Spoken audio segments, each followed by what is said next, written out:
second bout. Second bout happened in 2022, literally on the eve of my 5-year anniversary of being considered cancer-free. Yeah. But, this is my reality, and it's not meant to cause, how would I say? It's not meant to be sad, there are sad moments, but life, I don't know, I'm still here.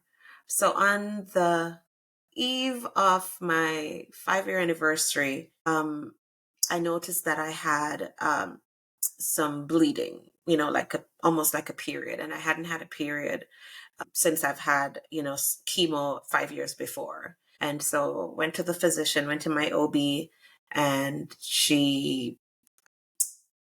we did an ultrasound, and ultrasound showed some abnormalities, and then we did a biopsy, and then the biopsy came back with me having uterine cancer. And I told myself, you're not going to cry, girl. You're not going to cry. But I did cry, but it's okay. Crying, tears are a language God understands. And so, yeah. And so that was pretty hard, with the first cancer diagnosis, we told our kids were 10 and 11 at the time.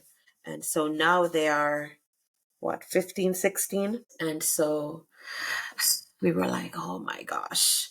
But, I have a stalwart of a husband, and in my weakness or my moments that I just cannot express myself, he's there. And so we now had to share this news again with our children.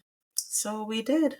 And so with the second diagnosis, let's go back a little bit. So my first breast cancer diagnosis, I was considered a stage 1, which is low risk, but cancer comes in stages and grades. And so I was a stage 1, but a grade 3, which even though it's a low staging, it's a grade 3, which is aggressive. It only comes in like 1, 2, and 3. So it was pretty aggressive.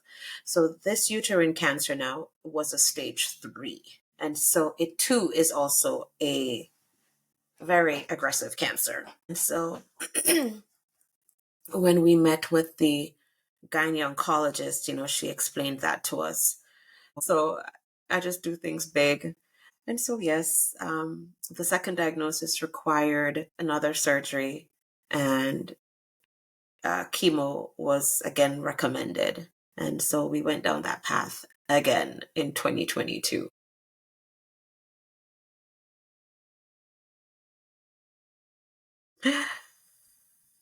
Yeah. I can't talk about one treatment without kind of going back to the other, because they're kind of all different. With my first one, when I first started chemo, I really thought I was going to be able to work and have treatments because I've seen other people do it. And unfortunately, that was just not the case. I was kind of out of work for about 8 months, just from the side effects and just everything that had happened during that time. Second time, it was the same drugs. However, after the very first round of chemo, I started to develop something called neuropathy, which is numbness and tingling in the hands and the feet.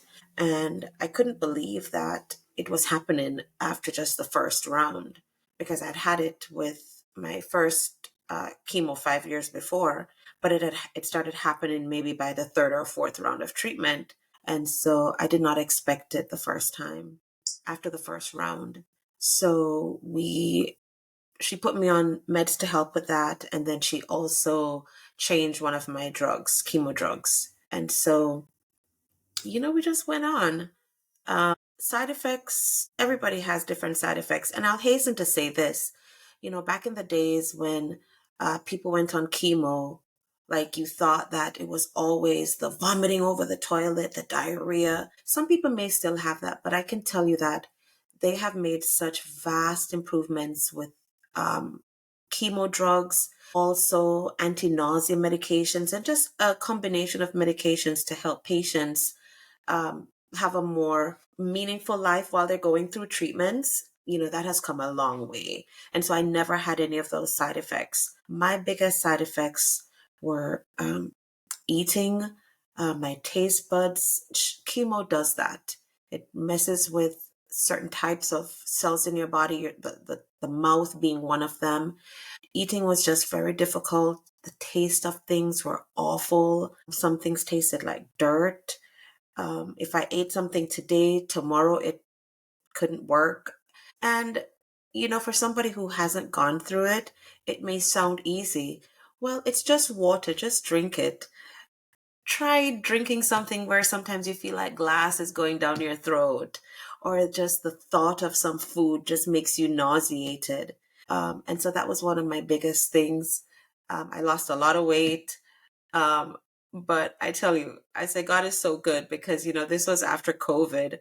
And as everybody else had put on weight, I too had put on weight. So I just simply said, well, God had fluffed me up because he knew that I was going to need that I was going to need some extra pounds. So, one thing that I did during my second battle was that I said I was going to find joy in the journey. And no matter what you're going through, I believe that every one of us can find even one thing to just be grateful for in that particular moment, irrespective of what is going on. So that's what I did. And so every 3 weeks, because I had chemo every 3 weeks, I would go throughout my journey for the next 3 weeks and look to see what else am I going to be finding joy in the journey for in this particular, week. But yeah, God made. I tell you, I always like to say God actually had a little bit of when he made me.